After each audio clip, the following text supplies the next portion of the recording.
Dice la palabra del Señor, Marcos capítulo 11, versículo del 1 al 11. Cuando se acercaban a Jerusalén, junto a Betfagé y a Betania, frente al monte de los olivos, Jesús envió dos de sus discípulos y les dijo: id a la aldea que está enfrente de vosotros, y luego que entréis en ella, hallaréis un pollino atado, en el cual ningún hombre ha montado. Desatadlo y traedlo. Y si alguien os dijere: ¿por qué hacéis eso?, decid que el Señor lo necesita y que luego lo devolverá. Fueron y hallaron el pollino atado afuera en el recodo del camino y lo desataron. Y unos de los que estaban allí les dijeron: ¿qué hacéis desatando el pollino? Ellos entonces le dijeron como Jesús había mandado, y los dejaron. Y trajeron el pollino a Jesús y echaron sobre él sus mantos, y se sentó sobre él. También muchos tendían sus mantos por el camino, y otros cortaban ramas de los árboles y las tendían por el camino. Y los que iban delante y los que venían detrás daban voces diciendo: Hosana, bendito el que viene en el nombre del Señor, bendito el reino de nuestro padre David que viene, Hosana en las alturas.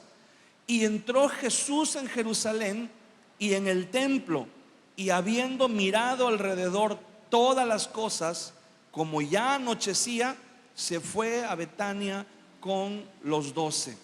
Ayúdeme por favor a orar un momento. Padre, te damos gracias en esta mañana porque eres bueno, Señor. Gracias porque tu amor y tu misericordia, Señor, son para siempre, Señor, son una realidad, están con nosotros. Gracias por este tiempo, Señor, que tú nos permites estar en tu casa. Bendice, Señor, con tu palabra la vida de cada uno de mis hermanos. Háblanos, Señor, y enséñanos a permanecer en tu verdad, a permanecer cercanos a tu corazón y ser capaces de escuchar lo que tú nos hablas por medio de ella, Padre. Te damos muchas gracias en el nombre de Jesús. Amén y amén. La entrada triunfal, si su Biblia tiene títulos sobre los pasajes, ahí dice, ¿verdad?, la entrada triunfal en Jerusalén. Este acontecimiento es de mucha importancia en los evangelios. Todos los evangelios narran la entrada de Jesús en Jerusalén. Ese fue un punto, podríamos decirlo, de no retorno en la carrera del Señor Jesús. Cuando el Señor Jesús se dispuso, en Lucas capítulo 9 nos dice que Él se dispuso junto con sus discípulos para ir a la ciudad de Jerusalén. Él sabía que ese viaje era un viaje sin retorno, era un viaje sin regreso, ¿verdad? Que era, en la historia hay un acontecimiento muy importante. Cuando Julio César llega a Roma con sus ejércitos, seguido, ¿verdad?, por todos los ejércitos que le eran leales a él, en las leyes romanas estaba escrito que cualquier ejército que cruzara el río Rubicón, que era el río que marcaba el límite de la ciudad, cualquier ejército que cruzara armado el río Rubicón significaba una declaración de guerra, ¿verdad? Y ya no había marcha atrás. Se les consideraba invasores, se les consideraba rebeldes, enemigos de la república. Entonces, cuando Julio César llega a las orillas del río Rubicón y ve la ciudad de Roma y dice: no hay otra, tenemos que cruzar, tenemos que entrar.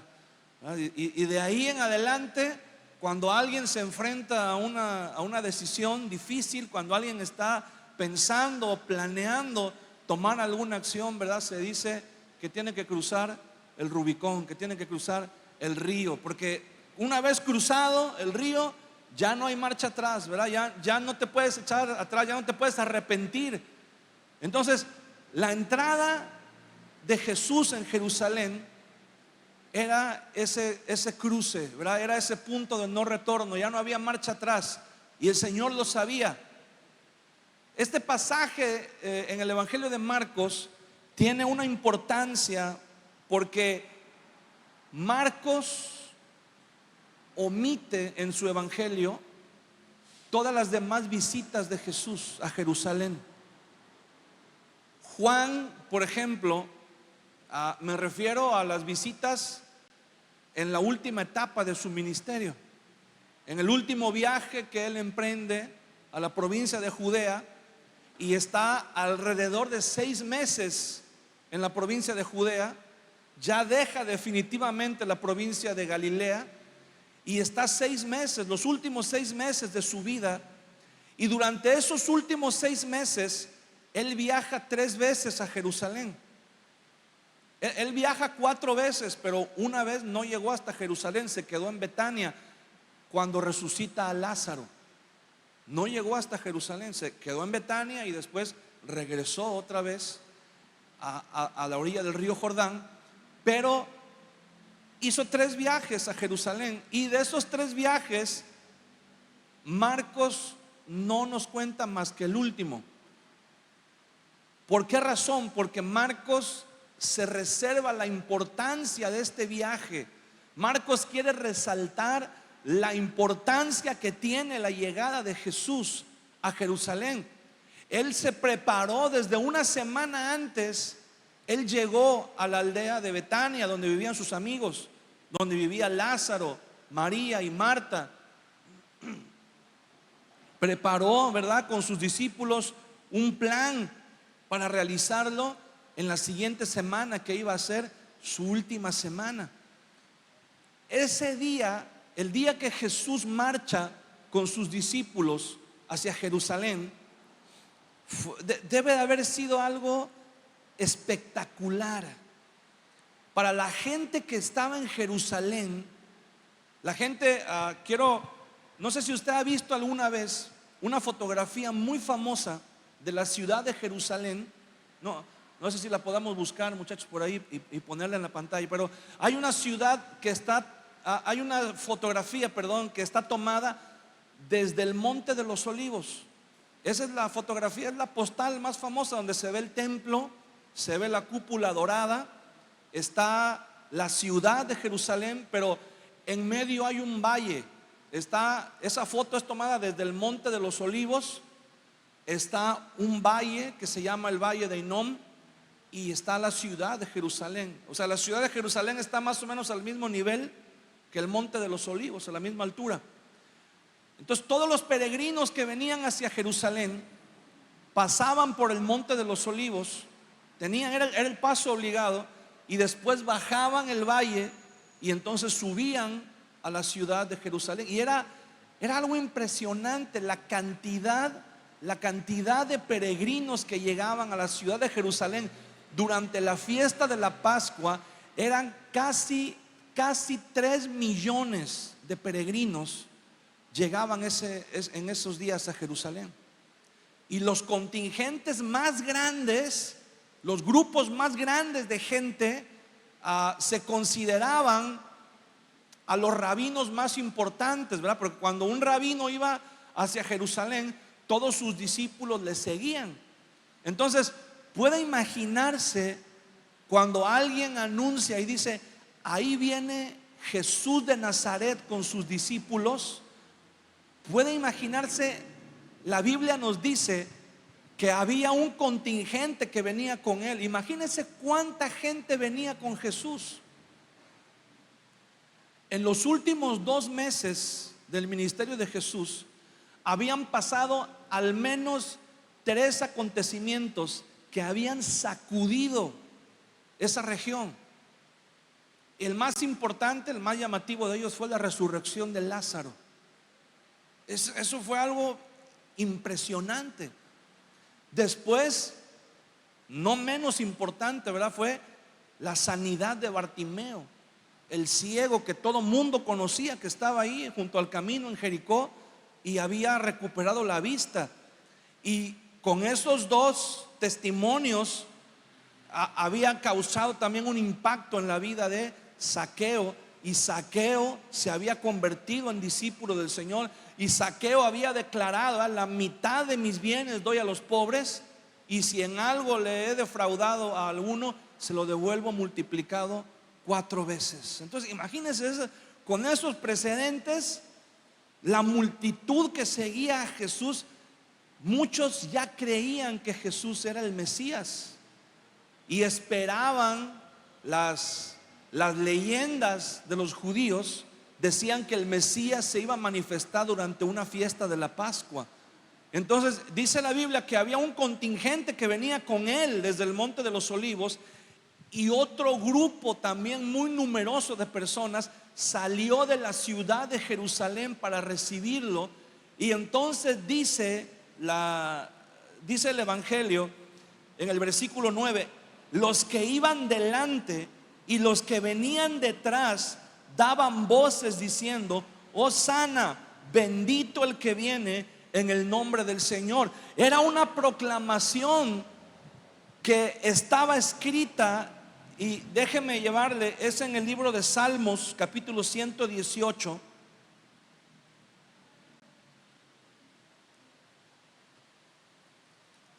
En el Salmo 118, en el versículo 24, 25 y 26 dice: este es el día que hizo Jehová, nos gozaremos y alegraremos en él. Se está refiriendo al día que el Mesías iba a ser manifestado a Israel. Y dice: oh Jehová, sálvanos ahora, te ruego. Esa expresión, sálvanos ahora, es la palabra que le decían a Jesús: Hosana. Hosana en arameo significa sálvanos ahora. Era como un grito de auxilio. Dice: te ruego, oh Jehová, que nos hagas prosperar ahora. Bendito el que viene en el nombre de Jehová. Esas eran exclamaciones respecto al Mesías. Y cuando Jesús iba entrando en la ciudad de Jerusalén, comenzaron a exaltar, comenzaron a gritarle, porque creían que él era el Mesías. Estaban declarando que él era el Mesías. Entonces imagínense todo el alboroto que se hizo en la ciudad de Jerusalén. Fue algo muy, muy llamativo, muy espectacular. Pero ¿qué trascendencia tiene todo esto para nosotros? ¿Qué importancia tiene todo esto para nosotros? Bueno, cuando Jesús habla con sus discípulos y les dice: vamos a preparar la Pascua, vamos a ir, y cuando Jesús está con ellos, esto lo vamos a ver el día jueves. Vamos a estudiar en el Evangelio de Juan los capítulos 13, 14 y 15 del Evangelio de Juan. Jesús le dice a sus discípulos: cuánto he deseado comer esta Pascua con ustedes. Eso era algo que el Señor Jesús deseaba con todo su corazón, porque él sabía que era la última vez que iban a estar con él, ¿verdad? Era la última vez en su vida terrenal que él iba a poder compartir ese momento con ellos. Les dice: cuánto he deseado comer esta Pascua con ustedes. Y la razón por la cual se los dice es porque ese momento él está inaugurando el nuevo pacto. Pero esa inauguración del nuevo pacto no podía realizarse si antes Jesús no era proclamado como el Mesías. Y todo comienza cuando él llega a la ciudad de Jerusalén. Durante todo su ministerio, si ustedes se acuerdan, ¿verdad? Cuando hemos leído los evangelios, el Señor Jesús mantuvo, o al menos trató de mantener, como dicen, un perfil bajo. Si ustedes se acuerdan, siempre cuando había un milagro, cuando algo sucedía, el Señor les decía a la persona: pero no le cuenten a nadie, no le digan a nadie.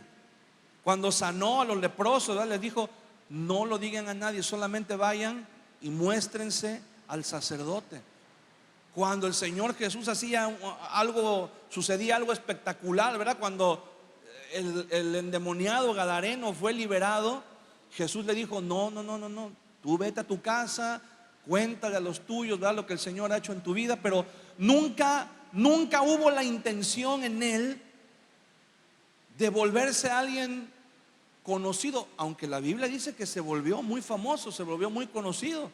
El Evangelio de Mateo nos dice que llegaba ahí gente de toda la región, ¿verdad?, de Galilea, de las provincias vecinas. Incluso dice la Biblia que su fama llegó hasta Siria, que era un país extranjero, ¿verdad?, que era uno de los países de alrededor. Pero él siempre buscó la manera de pasar desapercibido. Cuando él daba sus enseñanzas, sus sermones, él tomaba a sus discípulos aparte. Cuando él iba a orar, ¿verdad?, dice la Biblia que buscaba un lugar apartado. Cuando vinieron para proponerle que fuera el rey de los judíos, dice la Biblia que él simplemente se apartó, se retiró de ese lugar. Pero cuando se trata de la entrada a Jerusalén, entonces sí, Jesús preparó todo para que todas las personas que están en Jerusalén se enteraran de que Jesús iba a llegar, de que Jesús estaba entrando. Y sí, no hubo una sola persona en la ciudad de Jerusalén que no supiera en ese momento quién era Jesús de Nazaret y todo lo que sucedió. ¿Se acuerdan el Evangelio de Lucas en el capítulo 24, cuando los discípulos van caminando hacia Emaús y Jesús se les acerca y les dice: ¿Por qué están tristes? ¿Qué son esas cosas que vienen hablando? ¿Y cuál es la respuesta de los discípulos? Dice: ¿acaso eres tú el único en Jerusalén que no te has enterado de las cosas que han sucedido? O sea, todos los que estaban, eso fue una noticia impactante, ¿verdad? Jesús, lo que aconteció en esos días fue una noticia que todo mundo supo, todo mundo se enteró de lo que sucedió. ¿Y cómo comenzó todo? Bueno, comenzó cuando Jesús llega a Jerusalén. Cómo se prepara para entrar y cómo los discípulos entienden y reciben la instrucción que Jesús les estaba dando, ¿verdad? Algunas personas creen que la cruz fue un impedimento en el ministerio de Jesús. Muchas personas piensan que la entrada triunfal en Jerusalén marcaba el inicio de su carrera política, que él iba a ser proclamado, que él se iba a manifestar como el Mesías, y todos los judíos que estaban ahí lo iban a seguir a la guerra contra los romanos. Imagínense si Jesús en ese momento hubiera llamado al pueblo y le hubiera dicho: tomen las armas, vamos a luchar por nuestra libertad. ¿Se puede imaginar el ejército tan tremendo que se hubiera juntado en ese momento? Hubiera sido imposible que los romanos hubieran podido detener a ese ejército. Si en tantas ocasiones grupos más pequeños de personas habían podido tomar la ciudad, ahora imagínense un ejército de esa magnitud, ¿verdad? Aproximadamente unos 4 millones de personas que estaban en ese lugar, en ese momento, en la ciudad de Jerusalén. Entonces, podemos darnos una idea de todo esto, pero Jesús, esa no era su intención, ¿verdad? Muchos dicen: si no lo hubieran crucificado, si no lo hubieran matado, hubiera llevado a cabo ese plan, pero la cruz fue un impedimento. Otras personas dicen: no, lo que pasa es que por medio de la cruz Jesús hizo una pausa, un paréntesis, para darle chance a la mayor cantidad posible de personas para que se arrepintieran. Y la verdad es que ninguna de estas dos pensamientos es correcto. La cruz era parte del plan de Jesús desde un principio. La cruz es la base sobre la cual se edifica el reino de Dios, el reino de los cielos, el reino de Jesús en nuestras vidas. El Señor Jesús preparó dos entradas, dos llegadas a Jerusalén. En la primera, ¿verdad?, es la que nos describe en esta ocasión, donde todo el mundo se enteró de que Él llegó a Jerusalén. La segunda es el día jueves, cuando Él llega a Jerusalén, pero llega sin que nadie se entere, ¿verdad?, sin que nadie lo sepa, completamente en silencio, para llegar al lugar donde iba a celebrar junto con sus discípulos la Pascua, en el aposento alto. Pero cuando Jesús llega a la ciudad de Jerusalén este día, se cumple una profecía muy importante que encontramos en el libro del profeta Zacarías. Si usted puede acompañarme, si tiene ahí su Biblia, y si no, bueno, de todos modos lo vamos a estar ahí poniendo en la pantalla. Zacarías capítulo 9, en el versículo 9 también dice: alégrate mucho, hija de Sión, da voces de júbilo, hija de Jerusalén. He aquí tu rey vendrá a ti, justo y salvador, humilde y cabalgando sobre un asno, sobre un pollino, hijo de asna. Esta profecía de Zacarías tiene una importancia muy grande, porque de ahí en adelante, desde este momento en que Zacarías da esta palabra en adelante, se hizo costumbre que el sumo sacerdote, que era el que sacrificaba el cordero de la Pascua, el cordero que era sacrificado por todo el pueblo, por toda la nación de Israel, cabalgaba en un pollino desde el monte de los Olivos hasta la ciudad de Jerusalén, llevando un cordero. En el monte de los Olivos había un lugar donde se criaban los corderos, y donde el sumo sacerdote iba a escoger el cordero que iba a ser sacrificado en la Pascua.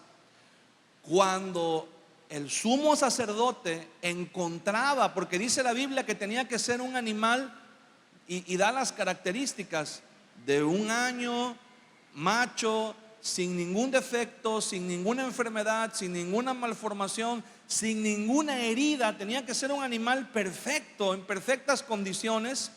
Entonces el sumo sacerdote tomaba a ese cordero, se montaba en el pollino, en el asno, y entonces cabalgaba hacia la ciudad de Jerusalén. Y cuando la gente veía que el sumo sacerdote venía montado en ese animal, se alegraban, porque decían: tenemos cordero para sacrificar en la Pascua. Ya encontraron un cordero. Y ese cordero que era sacrificado en la Pascua era sacrificado para el perdón de los pecados de todo el pueblo. Y ese era un motivo de mucha alegría. Había un pollino preparado para el sumo sacerdote. Por eso cuando Jesús le dice a los discípulos: vayan, y ahí en la entrada de la ciudad, en la entrada de la aldea, van a encontrar un pollino amarrado, tráiganlo, y si alguien les pregunta por qué se lo llevan, díganle: el Señor lo necesita. Lo que Jesús hizo fue, como se dice comúnmente, le ganó el brinco al sumo sacerdote. Agarró el pollino que estaba preparado para el sacerdote, se lo ganó pues. Por eso cuando la gente preguntó: hey, ¿a dónde llevan eso? Y le dijeron: el Señor lo necesita. La persona entendió que se lo llevaban al sacerdote. Entonces se lo llevan a Jesús, y Jesús lo usa para llegar. Y al mismo tiempo ahí Jesús estaba siendo el sumo sacerdote que ofrece el sacrificio delante de Dios, y al mismo tiempo Jesús estaba siendo el Cordero de Dios que es inmolado, que es sacrificado. Entonces cuando Jesús llega, comienzan a festejar, comienzan a alabar a Dios, comienzan a glorificar al Señor. Y los fariseos que estaban ahí le dicen a Jesús, le dicen: oye, dile a tus discípulos que le bajen tantito, que ya todo el mundo está celebrando que tú llegaste. O sea, le estaban diciendo: ya cuando venga el sumo sacerdote con el cordero, ya nadie le va a hacer caso, ya nadie, como dicen comúnmente, ya nadie lo va a pelar. Ya todo el mundo festejó que llegaste tú, ya nadie le va a hacer fiesta al sacerdote. Y Jesús le dice: esto no lo podemos detener, porque si ellos callan, las piedras van a hablar, las piedras van a exclamar lo que están diciendo ellos. Entonces Jesús está declarando en ese momento que Él es el Cordero de Dios, que Él es el sacrificio perfecto que va a venir a ofrecerse por los pecados de toda, no solamente de toda la nación, pero de toda la humanidad. Lo más curioso de todo esto, lo que más llama la atención de todo esto, es que la misma multitud que estaba siguiendo a Jesús, que lo estaban proclamando como Mesías, dice la Biblia, una semana después aproximadamente, eran los mismos que estaban pidiéndole a Pilato que lo crucificara. Eran los mismos que estaban diciéndole a Pilato: crucifícale, crucifícale. Ellos no entendieron la proclamación de Jesús. Ellos no entendieron que Jesús era el rey manso y humilde, el sumo sacerdote y el Cordero de Dios que había profetizado Zacarías. No comprendían que Él iba a ocupar una cruz en vez de un trono. Y desafortunadamente eso es lo que sucede en nuestros días también.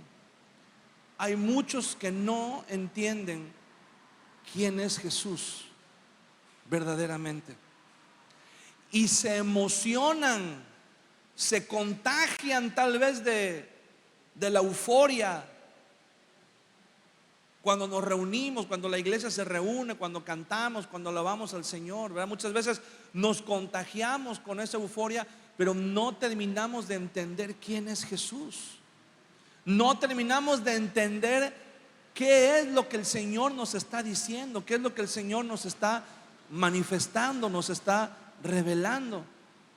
Y terminamos como la multitud de Jerusalén, rechazando a Jesús, desechando, ¿verdad?, sus planes, desechando sus propósitos, desechando la voluntad de Dios sobre nuestras vidas. ¿Por qué? Por una razón: porque caemos en la cuenta que los planes de Jesús no se alinean con nuestros planes. Y entonces decimos, así como la multitud, ¿verdad?, ellos esperaban un Mesías que viniera a liberarlos de la opresión de los romanos. Ellos esperaban un Mesías que viniera y les diera otra vez maná del cielo, como Moisés lo había hecho. Ellos esperaban un Mesías que viniera y que hiciera temblar a todos los enemigos, como David lo había hecho. Ellos esperaban un Mesías que viniera y levantara la economía, la riqueza material de la nación de Israel, como Salomón lo había hecho. Y de pronto vieron a Jesús que no tenía intenciones de cumplir con esas expectativas, y entonces ellos dijeron: este Mesías no me sirve. Este Mesías no es lo que yo esperaba, ¿verdad? No se ajusta a mis planes, a mis propósitos. Y entonces decimos: este Mesías no me sirve. Lo hacemos a un lado y decimos: vamos a esperar otro Mesías. Vamos a esperar a otro que sí llene las expectativas. Vamos a esperar a otro que sí venga y cumpla con todo lo que yo, con todas mis expectativas, con todo lo que yo me he planteado acerca de Dios, ¿verdad? Y cuántas veces nos damos cuenta que la mayoría de las personas se emocionan cuando decimos cuando hablamos acerca de Dios, porque muchos tienen una expectativa diferente de quién es Dios. Muchas personas se acercan a la iglesia en fechas como ahorita, ¿verdad? Como la Semana Santa. Muchas personas vienen y dicen, bueno, es Semana Santa, hay que ir a la iglesia. Pero nada más esta Semana es santa y todo el año ya no es santo. El resto del año ya es pagano, es diabólico, es carnal, ya no es santo. Y decimos, no, mira, es que, bueno, esta semana porque Jesús murió. Bueno, hasta en la tele pasan las películas de la crucifixión y de todas las películas que hay, ¿verdad?, acerca de Jesús. Todas las pasan ahorita en Semana Santa. Porque el propósito, ¿verdad?, que la gente se acerque a Dios. Esa es la idea que tenemos en general, que la gente se acerque a Dios en estos días. Y quiero decirle algo, en realidad son muy pocas personas las que toman tan siquiera el mensaje de esta Semana Santa. Porque para la gran mayoría de las personas lo único que importa es que son vacaciones. Para la gran mayoría de las personas lo único que importa es que conseguimos un par de días libres, podemos descansar, podemos ir a la playa, podemos irnos con la familia, ¿verdad?, y tener un tiempo. Y son cosas buenas, ¿verdad? Podemos decir, no estamos haciendo nada malo. Pero el punto es, ¿qué estamos haciendo con Jesús? Respecto a Jesús, ¿qué estamos haciendo? ¿Qué decisión estamos tomando? Claro que debemos acercarnos a la iglesia en este tiempo, porque tenemos que meditar, tenemos que reflexionar. Precisamente por eso se dan las enseñanzas en estos días acerca de la crucifixión, de la muerte, de la resurrección de Jesús. Por eso se hace, para que reflexionemos, pero no nada más estos días, para que reflexionemos y de aquí en adelante, todo lo que resta del año, podamos vivir teniendo siempre presente lo que el Señor Jesús quiso enseñarnos, lo que el Señor Jesús nos habla por medio de su palabra. Entonces, el Señor Jesús preparó anticipadamente los detalles de su entrada a Jerusalén, y para ello envió a 2 de sus discípulos para que le trajeran de la aldea un pollino sobre el cual iba a entrar montado. Y todo esto nos llama la atención porque Jesús podía haber entrado en la ciudad andando, como lo hacía siempre, pero al tomar esta decisión estaba indicando que tenía un propósito concreto. ¿Qué podemos decir? Es verdad, Jesús entró muchas veces a la ciudad de Jerusalén caminando como millones de peregrinos lo hacían todos los años.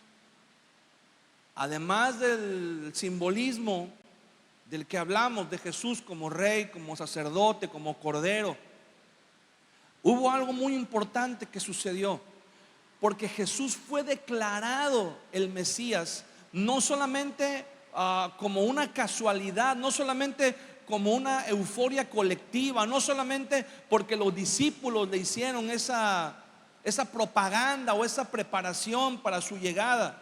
El Señor Jesús fue, y la profecía, cuando le hablan a la ciudad de Jerusalén, le dice: alégrate mucho, hija de Sión, da voces de júbilo, hija de Jerusalén.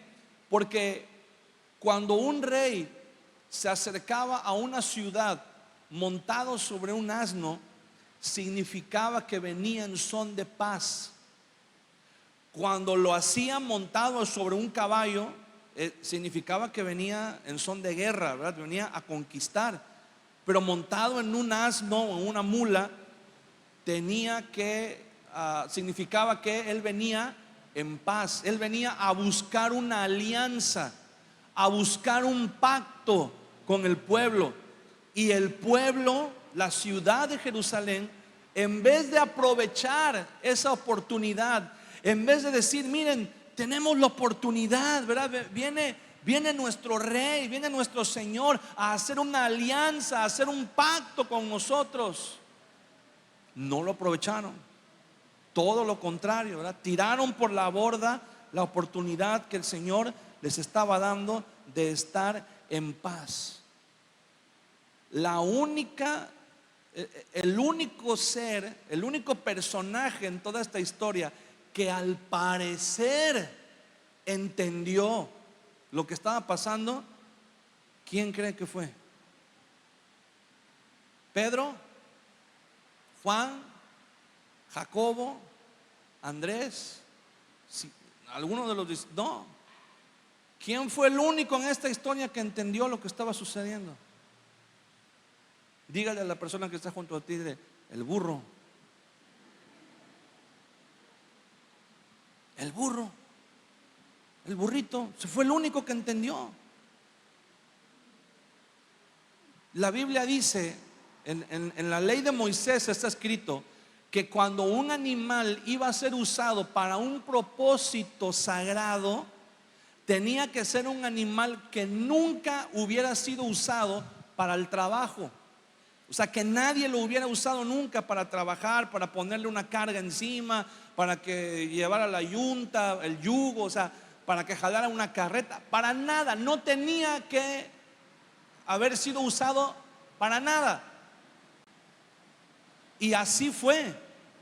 El animal que llevó al Señor Jesús era un pollino, la cría de un asno, o sea, era un burrito, pues, para que entendamos. Y ese burrito estaba 0 kilómetros.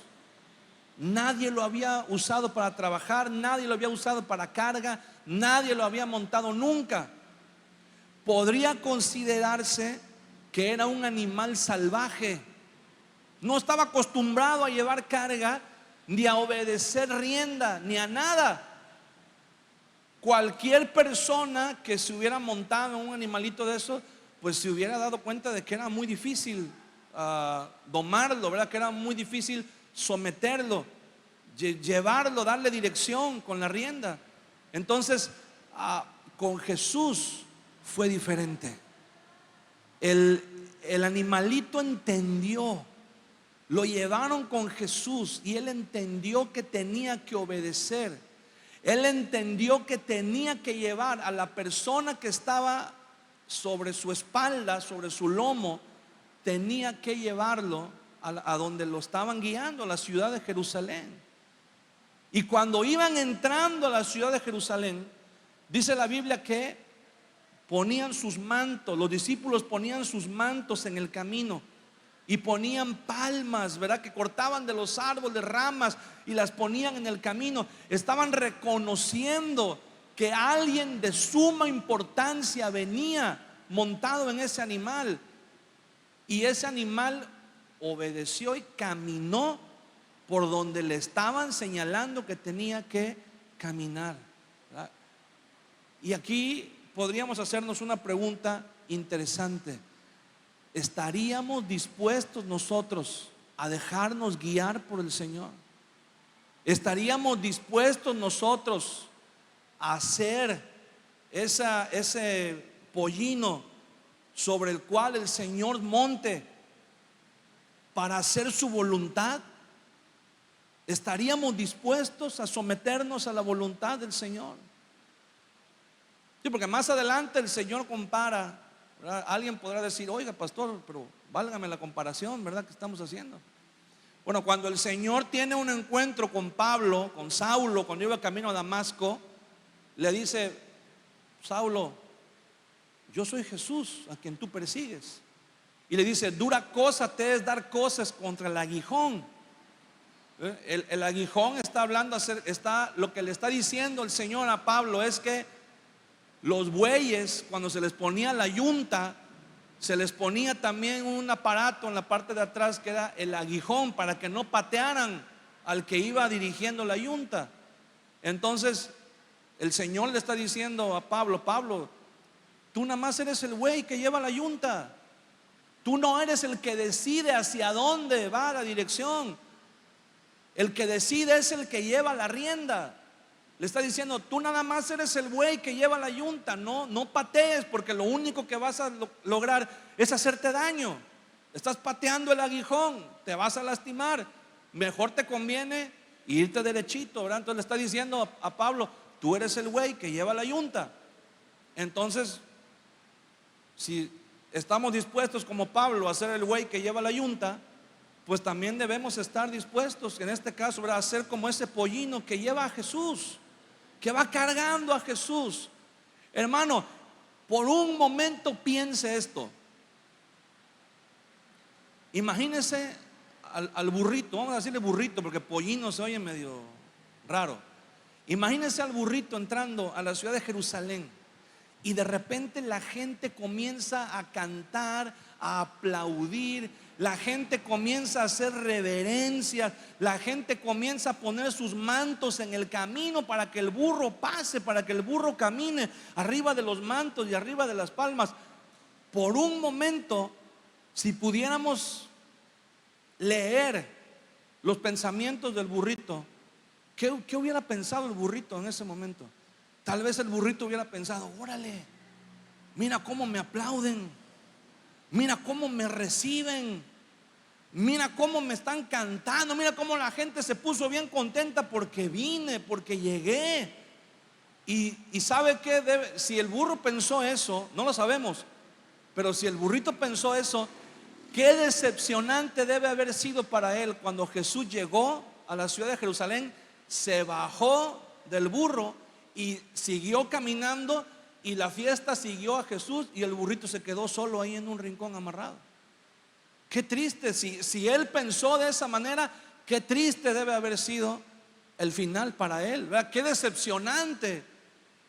Ha de haber dicho el burrito, no, nada más me utilizaron, claro, ¿verdad?, como les convenía que yo los trajera, que se vieran, la próxima ni los traigo. Ha de haber dicho el burro, ¿verdad?, la próxima hay que vean cómo le hacen, ¿verdad?, hay que caminen, que les dé el sol, que se cansen, porque mira cómo según al principio todo muy bien y ahora ya me dejaron aquí abandonado en un rincón.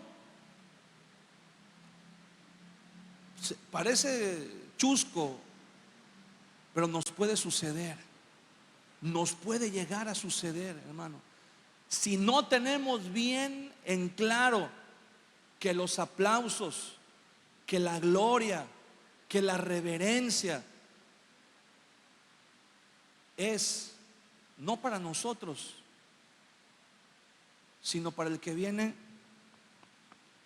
Hazle al que está al lado, hazle al que viene aquí. Dile, hermano, los aplausos no son para ti, son para el que viene aquí, al que vamos cargando, al que vamos llevando, al que viene con nosotros. ¿Y sabe por qué? Mire, ahora veámoslo desde el otro punto de vista. Si el burrito entendió que los aplausos eran para Jesús, si el burrito entendió que las porras, que los gritos, que las canciones eran para Jesús, cuando lo amarraron ahí en ese rincón y Jesús se fue, el burrito debió haber pensado, ay, qué padre experiencia, ¿verdad? Qué bendición, qué bueno que por lo menos pude ser usado por Dios para un tramo del camino. Qué bueno que por lo menos pude contribuir en una parte. Ya no me tocó entrar hasta el templo, ¿verdad? Pero bueno, ya no se puede entrar hasta el templo, pero qué bueno que por lo menos en esta parte pude ser de bendición, pude servirle a Dios. Hermano, ¿cuántas veces el Señor quiere usar nuestra vida? ¿Cuántas veces Dios quiere hacer algo, no solamente a través de nosotros, pero en nosotros? Dios quiere hacer algo en tu familia, Dios quiere entrar en tu matrimonio, Dios quiere entrar ahí en tu hogar, en tu casa, en tus asuntos, en tus problemas, en tus necesidades. Pero le decimos al Señor, no, yo entro contigo hasta el templo y los aplausos mitad para ti, mitad para mí, y la gloria mitad para ti, mitad para mí. Pero quiero decirle algo, hermano, algo que la Biblia dice muy claramente: Dios no comparte su gloria con nadie. Dios no comparte la gloria con nadie, hermano. Si tú le has servido a Dios, si tú has dado algo para el Señor, tus fuerzas, tus finanzas, tu tiempo, tus talentos, lo mejor que tú tengas, lo has dado para el Señor, y al final te sientes utilizado, al final te sientes abandonado, al final te sientes como que te arrumbaron ahí en un rincón, tenemos que replantearnos para quién lo estábamos haciendo. ¿Lo estábamos haciendo para el Señor? Si lo hicimos para el Señor, hermano, está bien.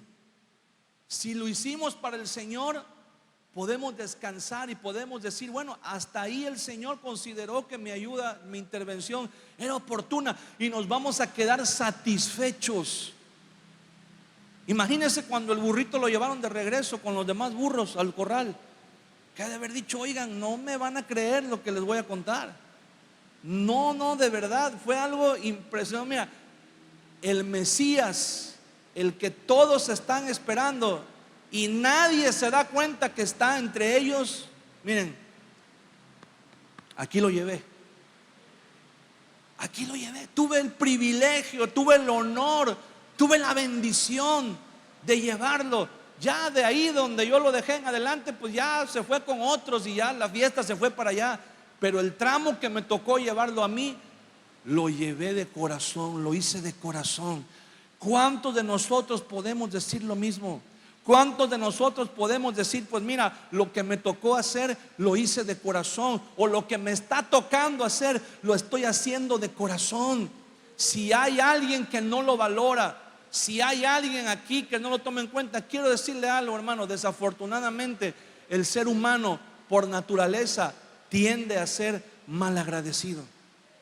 El ser humano por naturaleza tiende, hermano, a no valorar el servicio, a no valorar el esfuerzo, a no valorar el sacrificio que muchas veces algunos de nosotros hacemos. Y muchas veces dentro de nosotros está así como que un gusanito, una tendencia a esperar que alguien nos diga, oye, muchas gracias, oye, qué bien lo hiciste, oye, ¿sabes qué? Mira, híjole, no sé qué hubiéramos hecho, qué hubiera pasado si no nos hubieras ayudado, si no hubieras estado. Y es algo bueno. A veces es reconfortante cuando alguien te dice, hermano, muchas gracias, qué bendición por tu apoyo, gracias. Pero aún si no hubiera esas palabras, aún si no hubiera ninguna clase de agradecimiento, aún si no hubiera ninguna clase de reconocimiento, tienes que saber que tú cumpliste. Tienes que saber que el tramo que a ti te tocó llevar a Jesús, lo llevaste bien, lo llevaste de corazón, lo llevaste con gratitud, lo llevaste con alegría. Y de ahí en adelante lo que vaya a suceder después, pues ya Dios lo tendrá en cuenta, ¿verdad? Pero la parte que nos tocó a nosotros, lo hicimos de todo corazón. Amén. Nuestra dinámica de servicio va a cambiar cuando entendamos que a nosotros nada más nos toca un tramo muchas veces llevar a Jesús. A nosotros nos toca un tramo solamente llevarlo, nos toca solamente algo que a lo mejor muchas veces no va a ser muy reconocido, no va a ser muy aplaudido, no va a ser muy visto. Pero si lo hicimos de todo corazón, si lo hicimos con todo el amor hacia Jesús, hermano, tenemos el mejor reconocimiento, que es el reconocimiento del Señor, ¿verdad? Cuando lleguemos a la presencia del Señor y vamos a escuchar estas palabras que el Señor va a decir: siervo fiel, en lo poco fuiste fiel, en lo mucho te pondré, entra en el gozo de tu Señor, ¿verdad? Y a veces nosotros vamos a ver a personas ahí que el Señor les diga eso, y nosotros vamos a decir, ¿y este quién era? ¿O qué hizo? ¿O qué? Ahí nada más estaba en la iglesia, no sobresalía mucho, nada más llegaba y ahí se quedaba, no hablaba con nadie. Pero qué tal que el Señor nos dice, pero él era el que oraba por la iglesia, pero él no dejaba de orar, él no dejaba de interceder, ¿verdad? Él era el que se paraba de madrugada a orar, a clamar, a poner en las manos del Señor, ¿verdad? Todo lo que se hacía, todo lo que estaba. Él era de los muchos que oraban. Y entonces diremos, ay Señor, y yo creía que era porque yo tenía mucha unción cuando predicaba, ¿verdad? Y el Señor va a decir, no, mi hijo, no era porque tuvieras mucha unción, era porque había gente orando, era porque había gente intercediendo, ¿verdad? Y en ese momento el Señor, aunque aquí en esta vida, ¿verdad?, no, nadie lo haya reconocido, ese día el Señor lo va a reconocer. Ese día nos vamos a llevar muchas sorpresas, ¿verdad? Gente que ni nos esperábamos, a lo mejor que figuraran, a lo mejor van a figurar entre los más reconocidos. Y gente que a veces esperábamos que fueran los Acá, ¿verdad? A lo mejor les va a tocar sentar allá en el rincón y vamos a decir, el Señor dice en su palabra, bueno, Él se manifestó con esa humildad, Él se manifestó con esa sencillez al llegar a ese lugar. Fue reconocido como alguien de la realeza, ¿verdad? Cuando ponían sus vestidos y cuando ponían las ramas en el camino.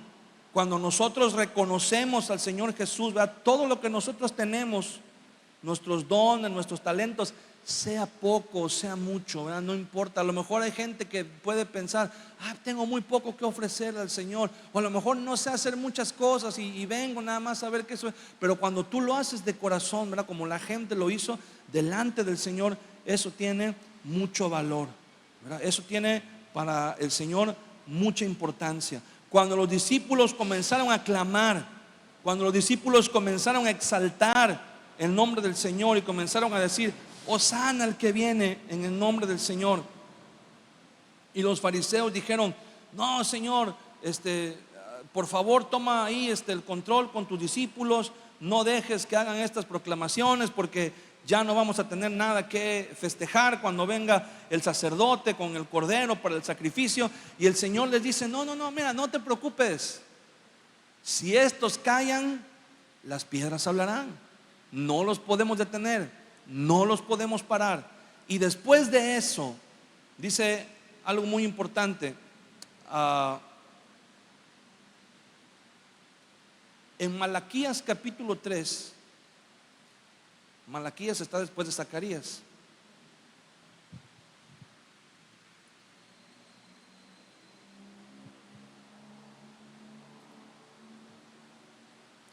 He aquí, Malaquías 3:1 dice, he aquí yo envío mi mensajero, el cual preparará el camino delante de mí, y vendrá súbitamente a su templo el Señor, a quien vosotros buscáis, y el ángel del pacto, a quien deseáis vosotros. He aquí viene, ha dicho Jehová de los ejércitos. Esta profecía de Malaquías dice, el que ustedes tanto desean, el que ustedes tanto piden que llegue, el que ustedes tanto le ruegan y le piden al Señor que venga, porque ellos decían, sí, que venga el Mesías, ya que venga, ¿verdad? El ungido del Señor, ya queremos recibir la bendición de Dios, ya queremos. Y les dice, ok, pero vendrá súbitamente a su templo.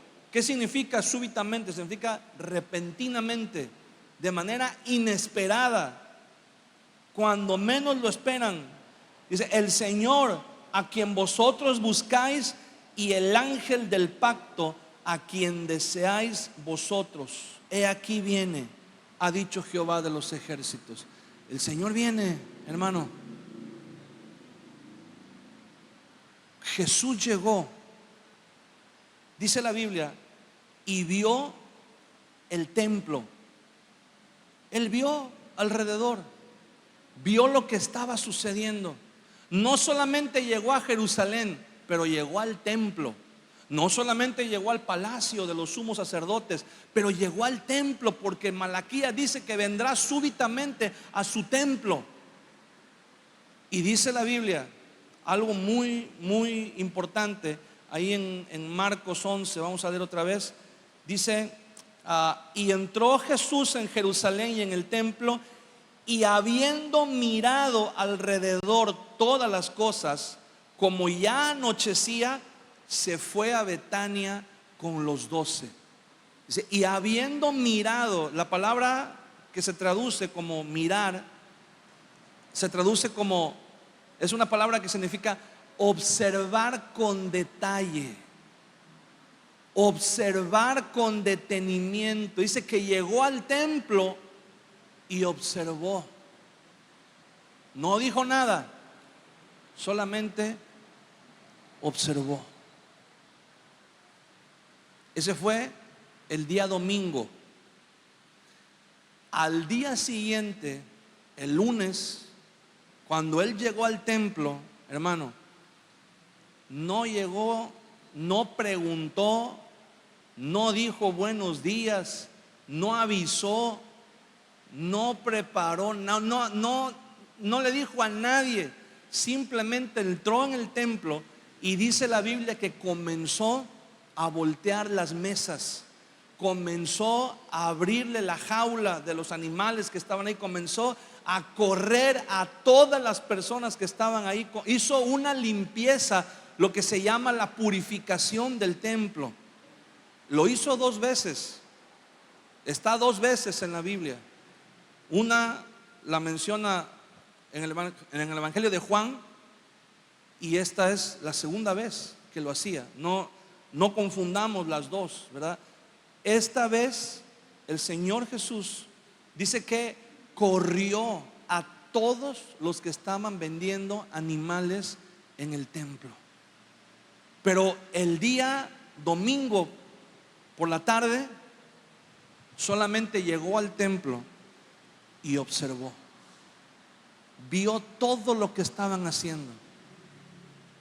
El propósito de la Pascua era que todas las familias tenían que llevar un cordero, un animalito, para ser sacrificado.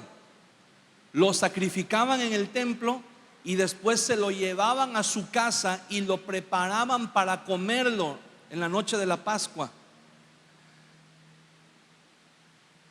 Pero algo muy importante, un detalle muy importante, es que ese animalito no podía ser cualquier animal. Tenía que ser un animalito que la mayoría de las familias lo criaban en el patio trasero de sus casas. Tenían un pequeño corral y ahí criaban un corderito durante 1 año. Lo alimentaban, lo cuidaban, era parte de la familia, estaba con ellos ahí en su casa.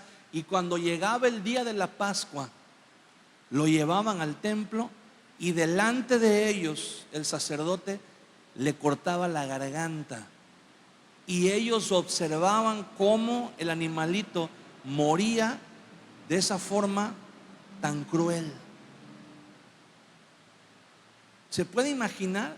Yo no sé cuántos de ustedes tienen mascota, ¿verdad? Pero hay gente que tiene su mascota y la ama, ¿verdad? La tiene como algo como parte de su familia, algo muy cercano, y la cuidan y están al pendiente, ¿verdad? Y si le pasa algo, pues la familia sufre porque el animalito es como parte de la familia. Ahora, ¿puede imaginarse eso? ¿Sabe dónde podemos observar este acontecimiento así, de una manera muy cercana?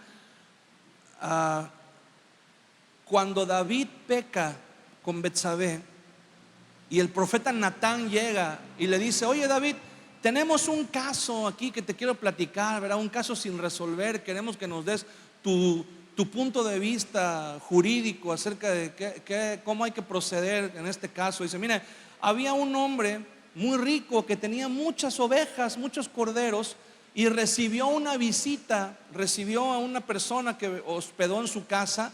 Dice, pero no quiso matar uno de sus corderos, sino que fue con su vecino y le quitó la única corderita que tenía.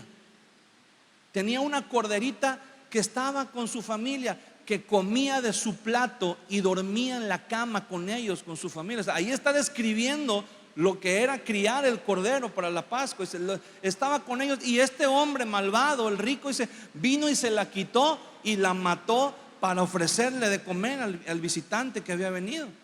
Y ya sabemos lo que pasa después, ¿verdad? David se llena de cólera y dice: se merece que lo maten, ¿verdad? Y Natán le dice: pues ese eres tú.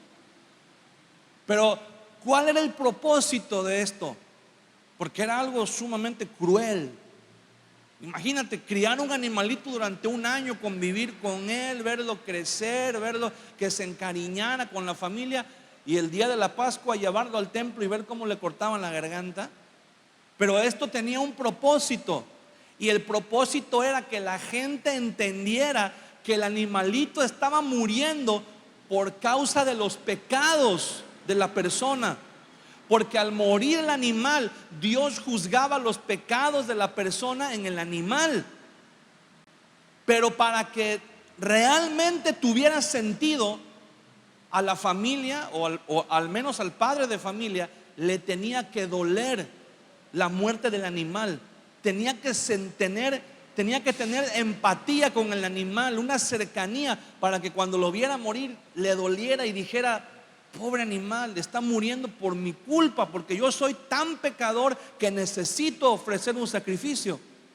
Entonces, cuando Jesús llega al templo y observa, esto lo vamos a ver los días de estudio, el jueves y el viernes. El mercado de animales que había en el templo era propiedad del sumo sacerdote Anás. Por eso, cuando Jesús llega el día martes al templo, están ahí todos los saduceos y los fariseos, le están preparando un complot se le fueron al cuello, se le fueron a la yugular. ¿Por qué?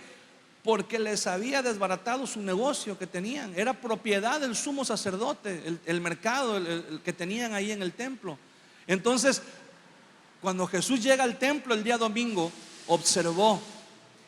¿Qué podía sentir una persona que llegaba al templo y decía: bueno, pues sí, pequé todo el año, ni modo, tengo que ofrecer un sacrificio? Y llegaba y veía los corderos ahí en venta un año: a ver, dame este. Y lo pagaban, obviamente lo pagaban 3 o 4 veces el precio, ¿verdad?, de lo que valía. Y entonces lo llevaban con el sacerdote y el sacerdote le cortaba la garganta. ¿Y qué sentían? Pues nada más sentían feo de ver la sangre, pero no tenían ninguna empatía con el animal. Y entonces Jesús ve eso y dice: no, ¿qué les pasa? Así no era el plan original. Tenían que por lo menos sentir una contrición. Tenían que por lo menos dolerles el corazón de saber que un cordero estaba muriendo, un cordero inocente, un cordero que ellos habían criado, estaba muriendo por su culpa, por culpa de sus pecados. Y Jesús dice: esto no tiene ningún sentido. Y aquí viene algo muy importante que nosotros tenemos que tomar en cuenta, hermano. Quisiera pedirle que me acompañaran estando de pie.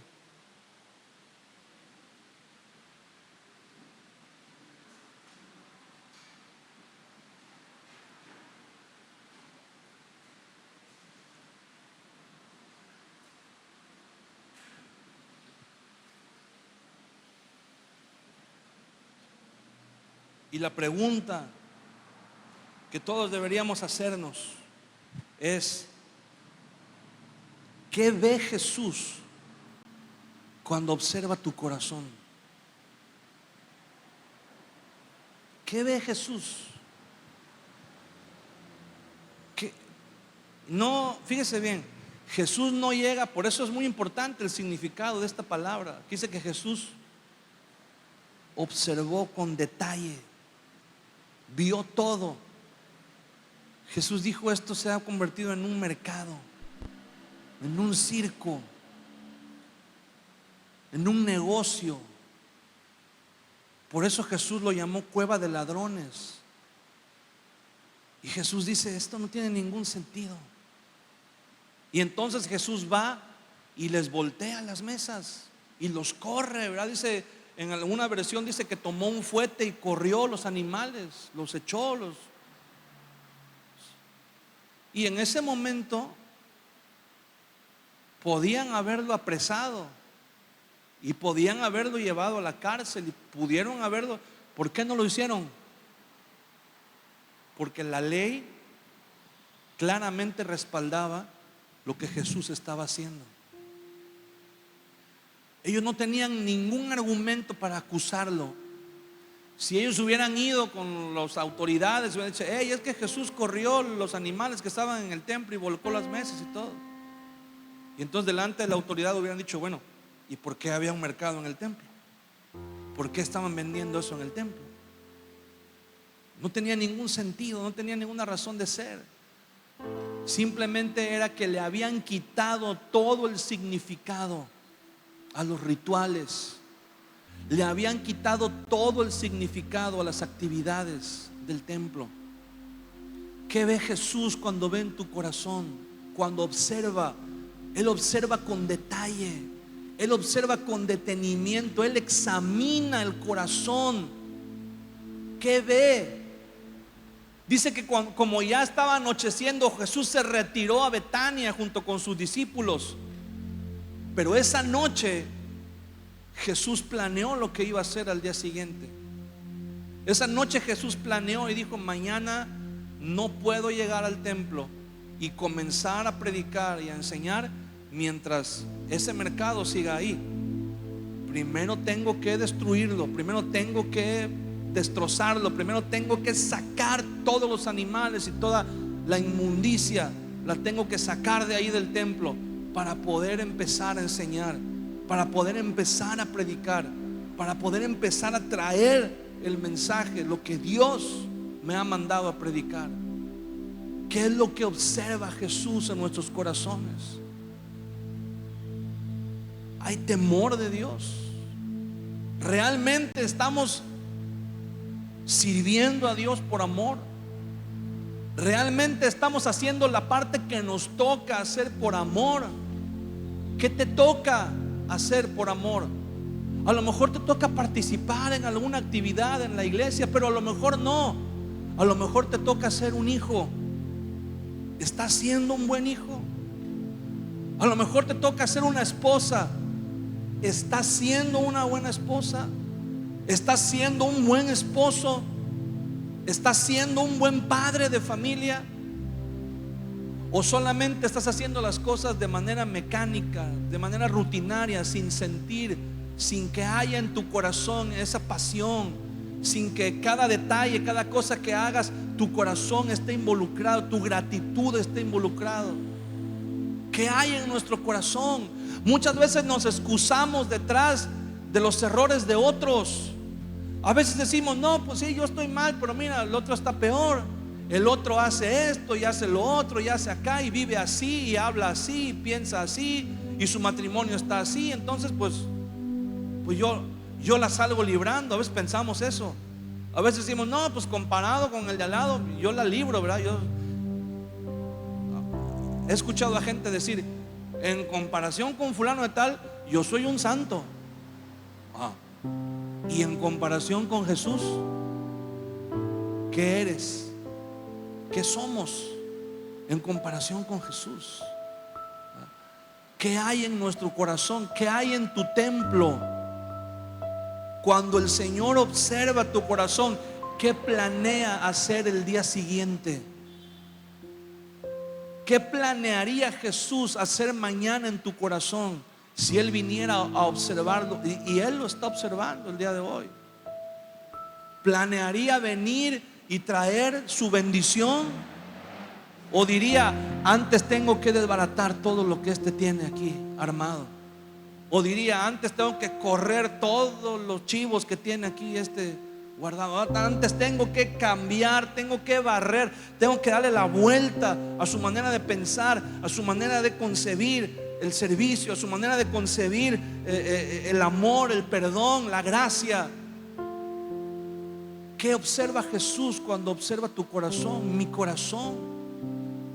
Tenemos que ponernos a cuentas con Dios. Tenemos que decirle al Señor: Señor, perdóname. ¿Por qué no cierras tus ojos un momento y le dices: Señor, perdóname? Perdóname porque muchas veces me he quejado. Tu palabra dice que tú vendrás a tu templo súbitamente, de pronto.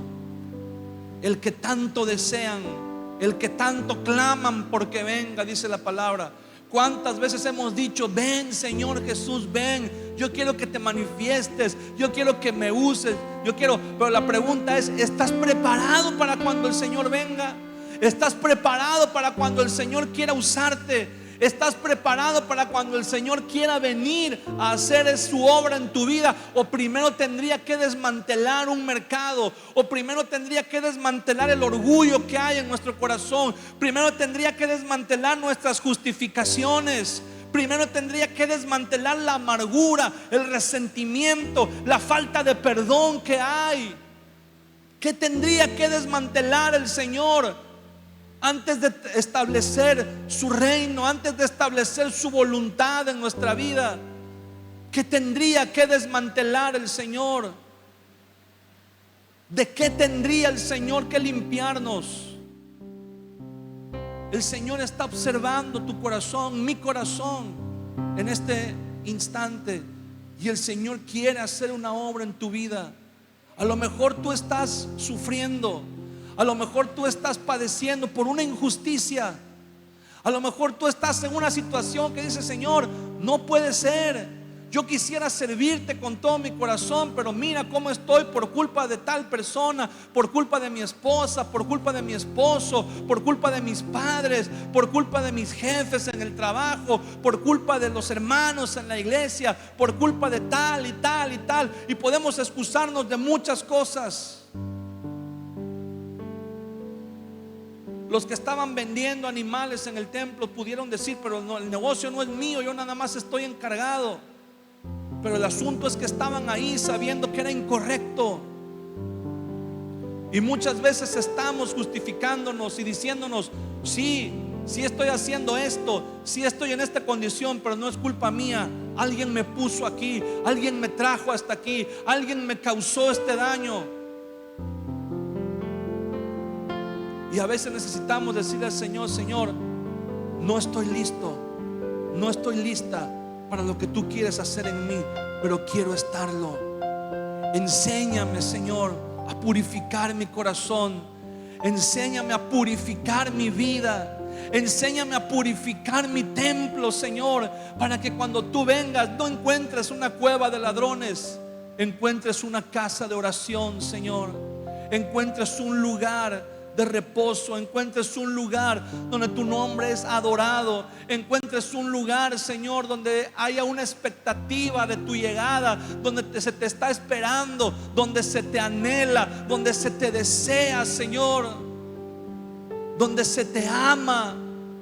Que encuentres un lugar en mi corazón, Señor, que esté deseoso, que esté esperando, Señor, a que tú vengas y a que manifiestes tu gloria, Señor. Levanta tus manos un momento en esta tarde y vamos a adorar al Señor.